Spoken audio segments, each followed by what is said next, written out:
buenas noches, ¿qué tal? ¿Cómo les va? ¿Cómo están? Gracias por recibirnos nuevamente desde los hogares o desde los lugares que se encuentren. Generalmente uno entiende que el televisor está en la casa y en realidad hay televisores en distintos puntos de la sociedad y seguramente pueden estar observándonos. ¿Qué pasa con la política partidaria en la provincia de Misiones? ¿Qué sucede con, o qué va a suceder con los frentes que van a participar el 14 de noviembre?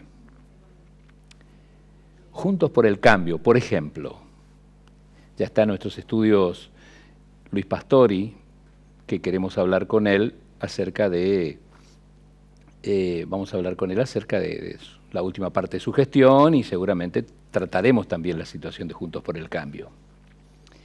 Todos nos preguntamos, ¿Gustavo González va a salir a buscar votos? ¿Va a trabajar realmente para Martín Arjol? La gente del PRO, Martín Gerling, que creo que corrió versiones de que le ofrecieron el tercer lugar y no aceptó.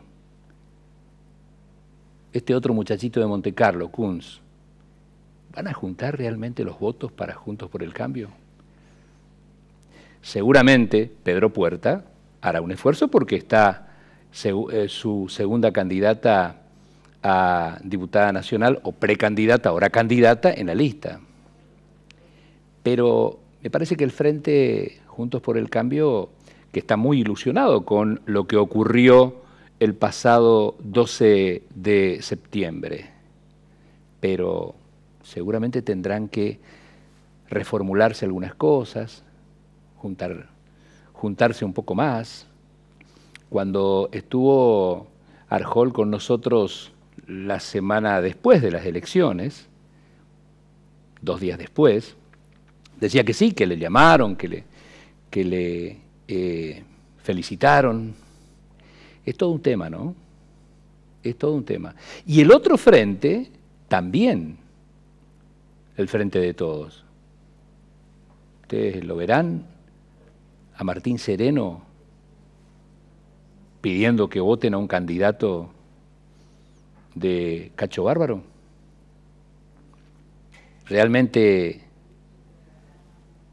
la Cámpora y esa agrupación social están bien reformulados como para poder decir, vamos a ir juntos en las elecciones. Y entonces ahí, nuevamente, la renovación, que tiene de alguna forma, en la provincia de Misiones tiene, no es que de alguna forma la sartén por el mango, respira un poco más tranquila. No sé si le va a alcanzar la cantidad de votos o el porcentual, pero se les va a acercar seguramente bastante. Pero hoy la pregunta es, ¿cómo van a actuar todos los actores de los dos frentes mancomunados para sumar votos? Todo seguramente un dilema que se da en este momento y una discusión que se puede dar en los dos frentes, tanto Juntos por el Cambio como el Frente de Todos. Seguramente esto también lo analizaremos con Luis Pastori en algún momento y en algún momento de la charla que vamos a mantener esta noche. Bueno, vamos a hablar de cuestiones que tienen que ver con los aspectos territoriales de las comunidades indígenas de nuestro país, no solo de nuestra provincia. Y hoy invitamos a Lautaro Sosa, que es antropólogo y está haciendo un relevamiento territorial. Buen día, buenas noches, ¿cómo te va, Lautaro? Buenas noches, ¿qué tal? Gracias por la invitación. Con mucho gusto. Lautaro, ¿cuál es el trabajo que hacen ustedes? Y se llama RETESI. RETESI es el relevamiento territorial de comunidades indígenas. Ajá. Que, bueno, lo que tiene que hacer es implementar una ley nacional, que es la ley 26.160, que es conocida como ley de territorialidad indígena, pero también de emergencia territorial indígena, ¿no? Una de las cuestiones que se buscó con esta ley, que fue aprobada en el año 2006, es justamente frenar a nivel del territorio argentino, digamos, al territorio nacional argentino, frenar los desalojos a las distintas comunidades, ¿no? A las distintas comunidades de los distintos pueblos originarios de nuestro país.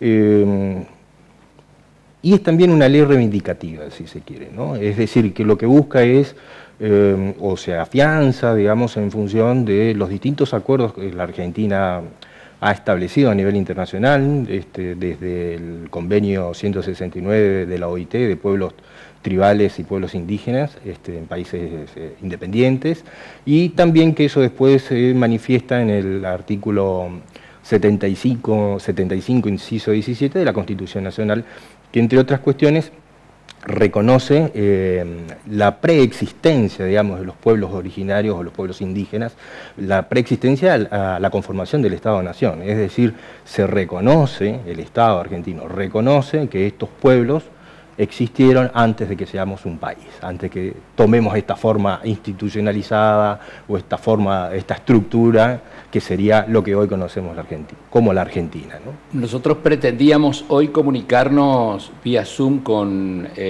Jorgelina Duarte para que nos explique un poco más. Ella es de la comunidad Tamanduá y bueno, la conectividad en la provincia de Misiones no es buena. Más la tormenta, digamos. Más la tormenta, más un montón de cosas. Ella es coordinadora también de un estudio que están realizando desde la comunidad.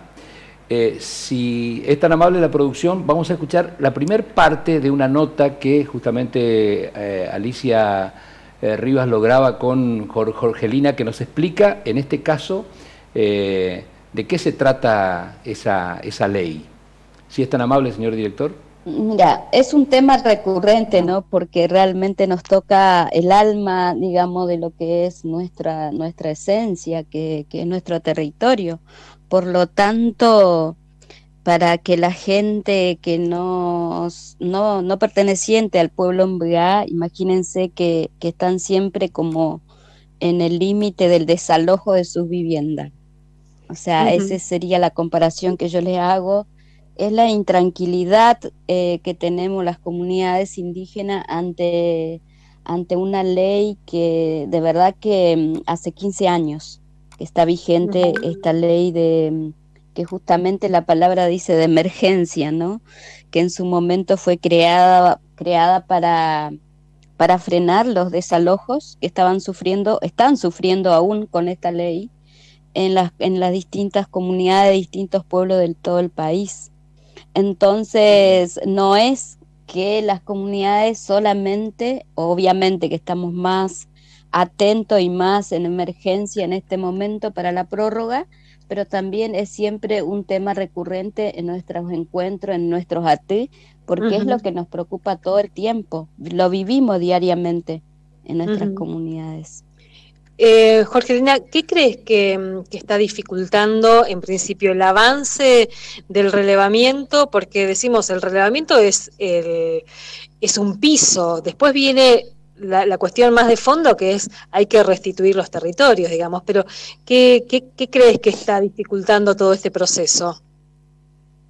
Bueno, en primer lugar, digamos, la voluntad política para mí, porque hay muchos intereses económicos, de todo hay que defender a rajatabla todo lo que es la propiedad privada.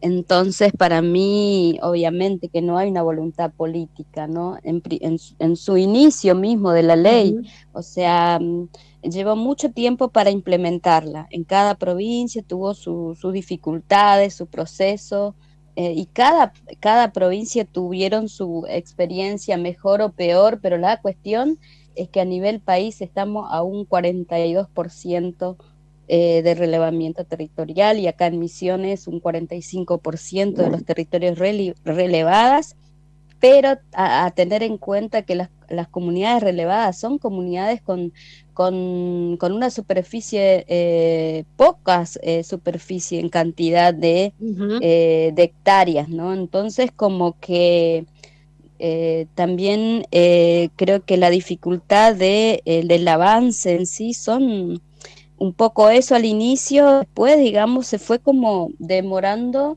mucho para trabajarla en territorio por el hecho de cuestiones más políticas acá en la provincia, acá en Misiones, ¿no? Y después creo que en otras provincias lo mismo, ¿no? Primero que son convenios, digamos, para los oyentes que están escuchando. Es una ley nacional, pero que también necesita una pata muy importante de la provincia, que es el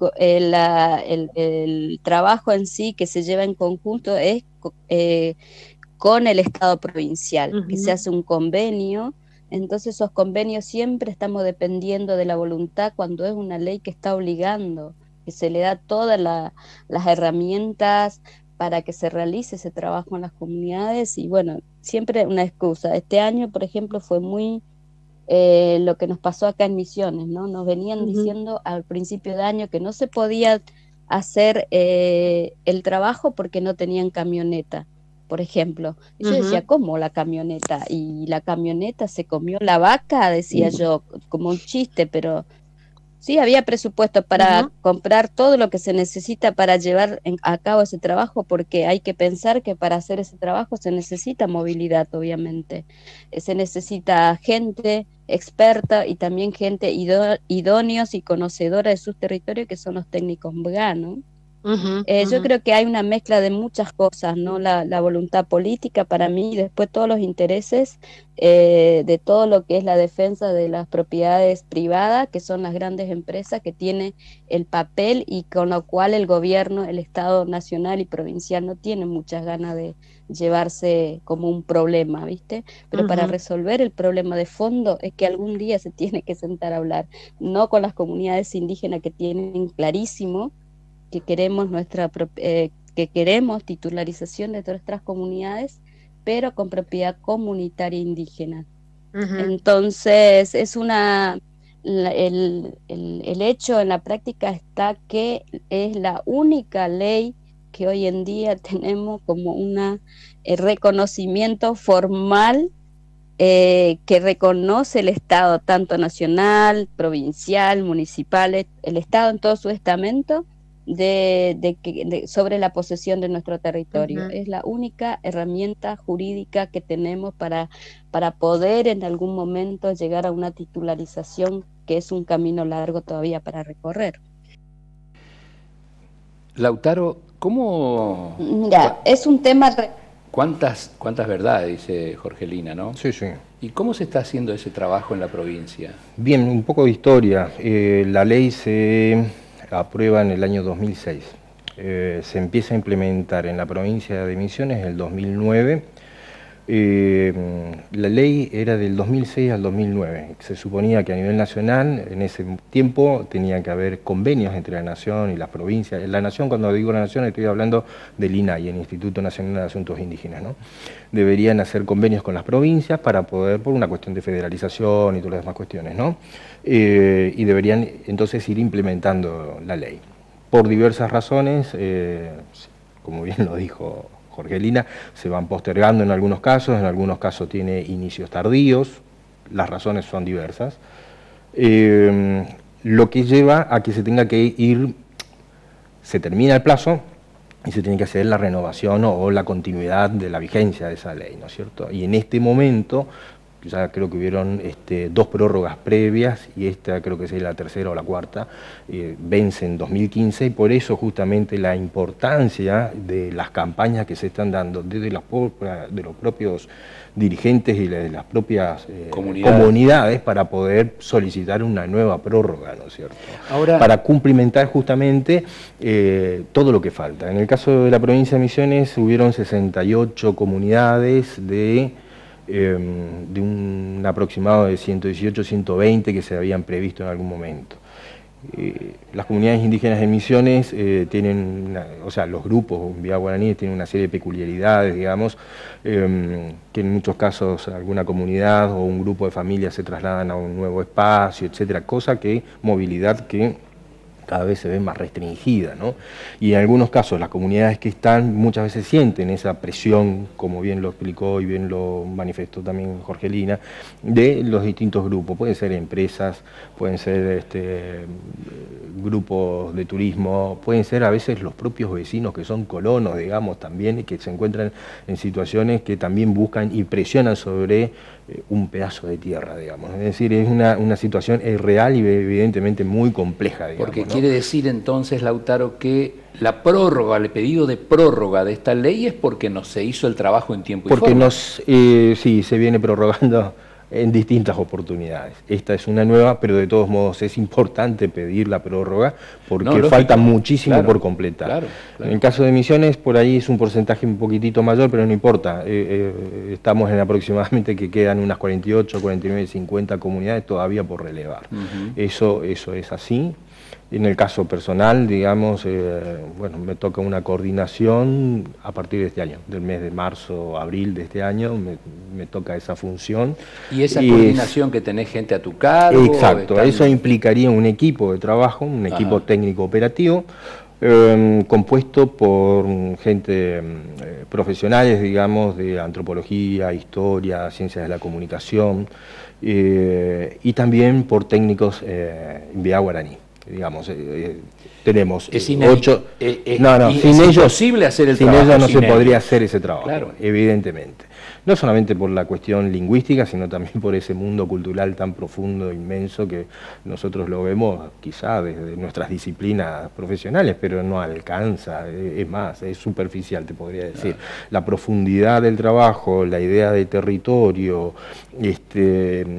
poder entender la lógica cotidiana en la que viven, en la que se mueven, la importancia de determinados recursos, dónde están, uno a ojo desnudo no los ve, con la ayuda de ellos, eso es posible, ¿no? Entonces, una de las cuestiones que se pide justamente es poder definir y determinar cuál es el territorio actual, digamos, ¿no?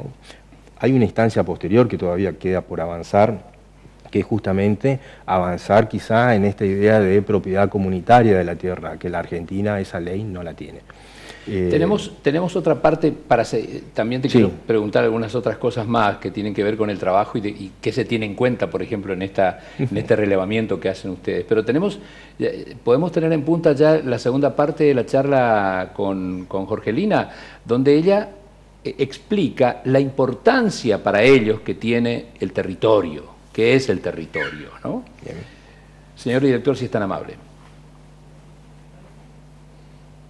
Por lo tanto, las comunidades indígenas estamos muy acostumbradas a eso. Tenemos un montón de derechos acá a nivel constitucional que nos reconoce como pueblo preexistente al Estado Nacional. O sea, todo lo que vino después ya es algo que nosotros no deberíamos entrar dentro de lo que es el reglamento de un Estado, ¿no? Por eso algunos hermanos ya hablan de un Estado federal y no de un Estado nacional, porque la Argentina debería ser un Estado plurinacional, ¿no? Entonces lo que digo es, no hay nada para inventar, porque el convenio 169, las declaraciones de los pueblos indígenas en las Naciones Unidas, dice clarísimo el reconocimiento, ya sea nuestra forma de organización, reconoce nuestra personalidad jurídica de nuestras comunidades, la libre determinación, pero no podemos ejercer nada de esos derechos si no tenemos nuestros territorios. Los MBA no existen sin el monte y el monte no existirá más sin los MBA. Eso es el lema que yo siempre digo, porque para desarrollarte como una cultura, de acuerdo a tus pautas culturales, necesitas tu territorio, y estamos quedando sin territorio mientras duran, no sé cuántos años más durará. Ojalá hoy en este momento lo urgente es la prórroga de esta ley hasta que se terminen los relevamientos territoriales en todas las comunidades indígenas del país. Pero después se tienen que trabajar durante esos 3 o 4 años más que se prorrogue la ley. Es urgente el tratar de meter un proyecto de ley y que haya personas, políticos, la clase política, deben escuchar a las comunidades indígenas que vienen con una propuesta de un proyecto de ley para la propiedad de territorios indígenas. O sea, no además debemos quedar con esto, digamos. Es interesante, Jorgelina, porque hace muchos años que vienen discutiendo cómo debería ser, qué debería contemplar una ley de propiedad comunitaria, digamos, ¿no? Hasta ahora, ¿qué consensos hay en relación a ese proyecto de ley desde las distintas comunidades en todo el país? La realidad es que no hay ningún proyecto de ley hasta ahora, digamos, pero sí antes de la pandemia, por lo menos los pueblos del NEA, del Chaco, Santa Fe, Formosa, Misiones, estuvimos reunidos, digamos, tratando de estudiar o de dar a conocer. Había un anteproyecto, ni siquiera es un proyecto, ¿no? Anteproyecto de varias versiones. Entonces veníamos trabajando, pero después con el tema de la pandemia fue muy difícil volver a reunirnos diferentes organizaciones indígenas, referentes indígenas de todo el país para reunirnos y volver a consensuar. Pero yo creo que las comunidades indígenas creo que saben muy bien qué proyecto de ley quieren, ¿no? El tema es la voluntad de la clase política que se tienen que tratar en algún momento, porque eso tiene que ser aprobado por Senado, diputado, o sea que vamos a depender mucho. Obvio que lo esencial es las movilizaciones de nuestras comunidades, de nuestras organizaciones, que somos nosotros los interesados y los que realmente nos interesa, ¿no?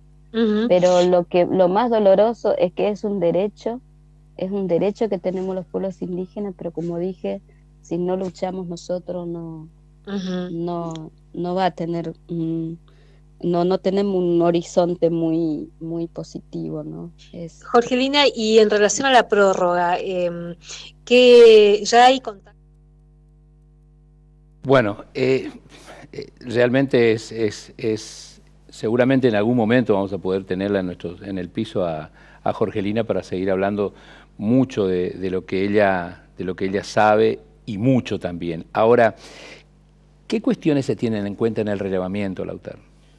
Bueno, básicamente, lo primero es pedir permiso a los caciques, a la autoridad y a los miembros de las comunidades para saber si tenemos nosotros, digamos, la autorización para poder ingresar a terreno, ¿no? Y si están interesados en hacer. Por lo general, sí, pero es una cuestión de forma y no tanto, pero hay que pedir y solicitar esas cuestiones.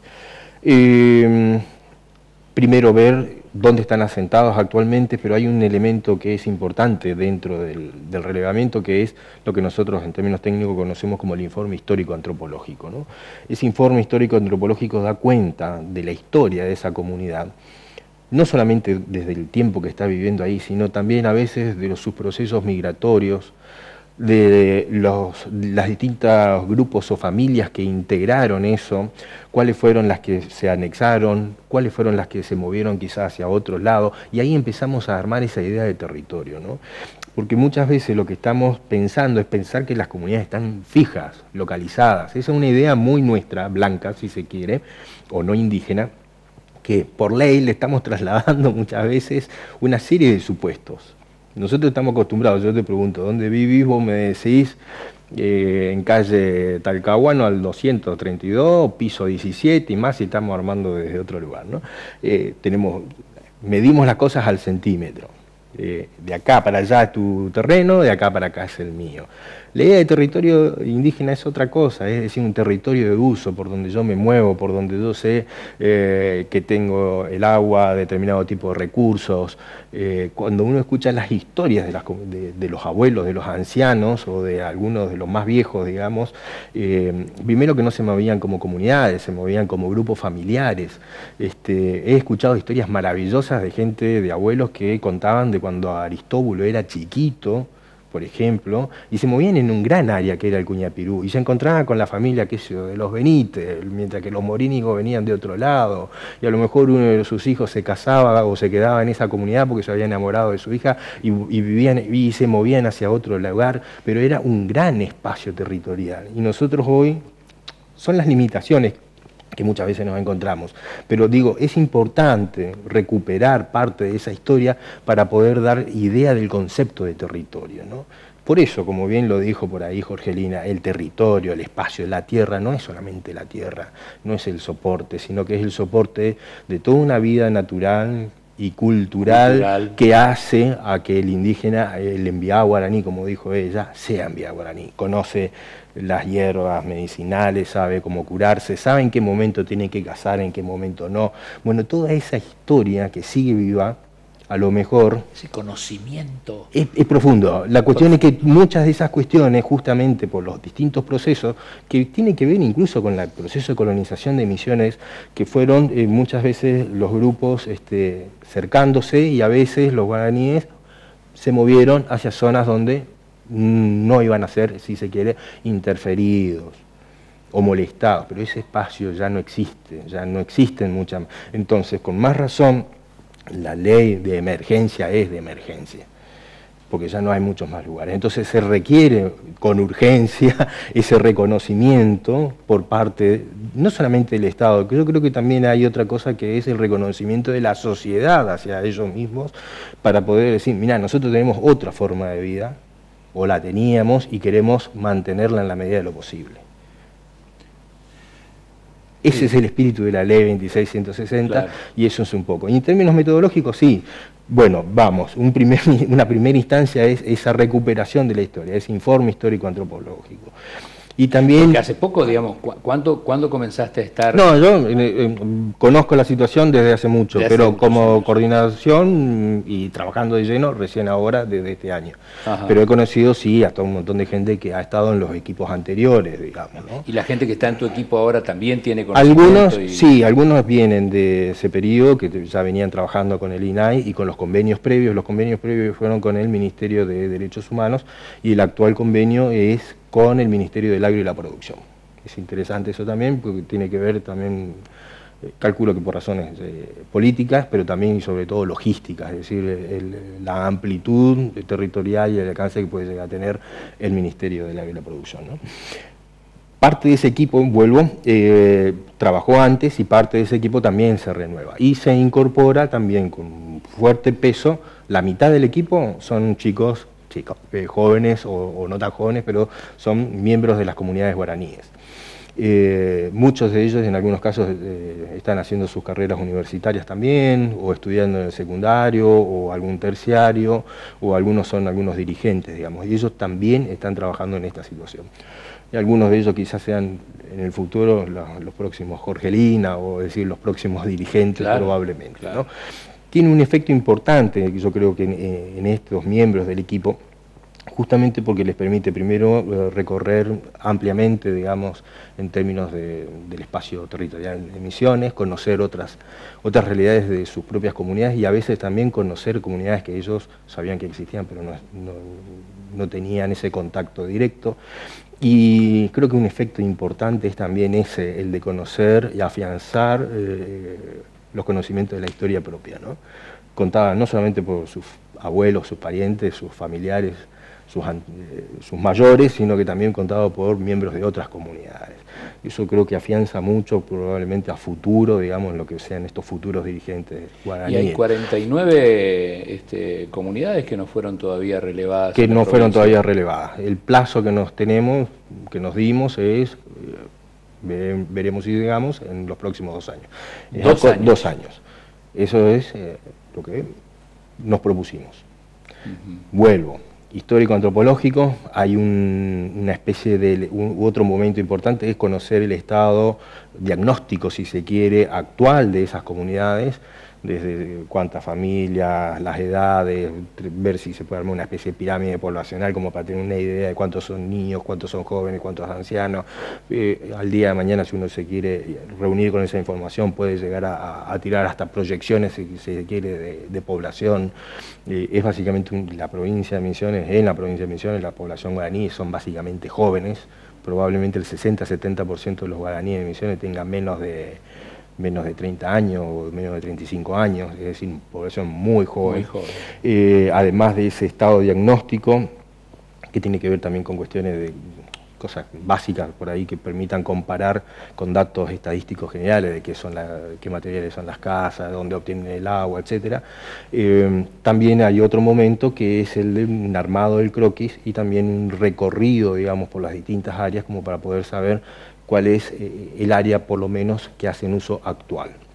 lo cual no quiere decir que el día de mañana que ese uso actual se conviertan en tierras aptas y suficientes, que es otro de los elementos constitucionales que el Estado argentino debería garantizar a los pueblos indígenas, ¿no? Tierras aptas y suficientes. Entre las cosas a lo mejor, que es una de las cosas que plantea... Entre las cosas que plantea justamente Jorgelina es de que evidentemente ella entiende, y lo dice sin ningún tipo de prurito, de que en realidad no hay preocupación por los estados, ni nacional ni provincial, para solucionar este problema. Sí, a ver, yo matizaría un poco eso. Si no hubiese preocupación, no estaríamos... O sea, tiene razón de que tiene que ir más rápido, ¿no? Claro. No. Porque hay un determinado presupuesto... Hay en provincia, no vamos a decir cuáles, pero se hizo el 2% del reglamento. Eso sí que no es preocupación. Claro. Lo cual no quiere decir que no tenga razón, que a lo mejor esté teñido de elementos políticos. Hay fuerzas por todos lados, desde la política indígena, pero también desde la política no indígena, si se quiere, ¿no? Es complejo, digamos. Muy complejo. Evidentemente. Muy complejo y digo, debe ser apasionante para el trabajo de ustedes desde la antropología, hacer este tipo de relevamiento, estudio, porque tiene distintos matices que se van dando y van aprendiendo sin duda, sí, con el pasar del tiempo, ¿no? Sí, sí, y lo más interesante es, a lo mejor en una etapa posterior, es colaborar en cómo mejorar. Es decir, como bien se dijo, estamos ahora en un estado de relevamiento. Tenemos que saber cuál es el estado actual y general de la situación de las distintas comunidades. Pero a futuro, a lo mejor se pueda colaborar en esa otra instancia, que es hacer efectivo, digamos, la titularización de las tierras y de pensar quizá en una ley de territorialidad indígena o de tierras colectivas o comunitarias. Es decir, va a haber que pensar muchísimo, conocer las experiencias probablemente que hay en otros lugares, en otros países. En Argentina, bueno, el proceso histórico ha llevado a que se implemente la propiedad privada y que es la única forma que hoy conocemos. De hecho, hay comunidades que tienen su título de propiedad, pero ese título de propiedad viene a nombre de las comunidades o al nombre de alguna asociación, pero no en términos, no como si fuese un título colectivo, digamos, ¿no? Bueno, eso es una figura que no la tenemos, entonces ahí los legisladores, las distintas organizaciones... ¿Hay un vacío legal ahí? No hay nada. Es un proceso que se tendrá que avanzar. ¿Tanto provincial como nacional? Sobre todo nacional. Sobre todo nacional. Sobre todo nacional. Es un desafío, ahí está uno de los mayores desafíos. ¿Por qué crees, lo charlábamos fuera de aire también, ¿no?, que no se trata mucho en los medios de comunicación esto, ¿eh? Y creo que debería ser más tratado, más preocupado, más ocupado. Esa es una opinión personal, ¿no? Sí. Yo creo que es de conocimiento sobre todo, ¿no? Yo creo que uno de los problemas con los pueblos originarios, vamos a llamarlo así, es el profundo desconocimiento que se tiene, ¿no? Esto que acabamos de decir, cómo ven los indígenas el territorio, cuáles son los aportes. Si vos preguntás eso, yo creo que como sociedad, nosotros como sociedad no indígena no tenemos ni idea. Yo creo que hace falta un mayor, y ahí nos enriqueceríamos muchísimo, ¿no? Muchísimo, muchísimo. Misiones, estamos hablando de una provincia biodiversa, etcétera, etcétera. La biodiversidad no es o sea, está bien el concepto de biodiversidad, creo que hay un elemento más que tendríamos que agregar, que es que además es multicultural o pluricultural, si se quiere. Entonces, que no quedarnos referencia... Exacto, no quedarnos solamente con esa idea de la biodiversidad biológica, sino que además somos en exceso, tenemos mucha diversidad biológica, sí, está bueno, pero también tenemos mucha diversidad cultural, y los indígenas ahí tienen muchísimo para dar. Los guaraníes tienen un profundo conocimiento de lo que es Misión. Yo creo que a lo mejor probablemente los pueblos de Misiones, los guaraníes de Misiones tienen muchísimo para aportar en esta idea de cómo convivir, digamos, con el espacio. Incluso con las cosas que necesitamos con la sociedad moderna. O sea, ellos también están pidiendo acceso a educación, a internet. No estamos hablando de nada de eso, porque ahí partimos quizás de los prejuicios, digamos, ¿no? Me parece. muchas veces a los pueblos indígenas se lo ve como pobres, como gente que quedó al borde y al margen o caídos, digamos, de ese Estado nacional que en algún momento históricamente sí los incluyó. Después, por alguna razón histórica, quizá 1860 en adelante, en vez de ser integrados pasaron a ser combatidos, justamente porque sus tierras fueron incorporadas a otro proceso, qué sé yo, ¿no? Pero antes sirvieron a la patria, se sumaron, formaron parte de las rutas comerciales hacia el sur de Chile, Lautaro, o hacia el norte. Son combativos porque no se conoce la historia y todas estas cosas del territorio y sus culturas que hace referencia a vos. Muchas veces creo que como sociedad se prefiere ignorarlos, digamos, ¿no? Tal cual. Pero si ese encuentro se produce, la riqueza sería mayúscula, digamos, seguramente. ¿No? Es para seguir hablando toda la noche. Lautaro, bueno, muchas gracias por la invitación. Con mucho gusto. Bueno. Vamos a seguir hablando de este tema, no nos tenemos que olvidar y ojalá se logre esa prórroga. Bueno, ojalá bien, que sí. Va a ser bien para todos. Seguramente. Y para el trabajo de ustedes, esencial. Sí, pero sobre todo para las comunidades. Sí, sin dudas. Muchísimas gracias. Gracias. Hacemos pausa, señores. En el próximo bloque charlamos con el diputado nacional Luis Pastori. Ya volvemos.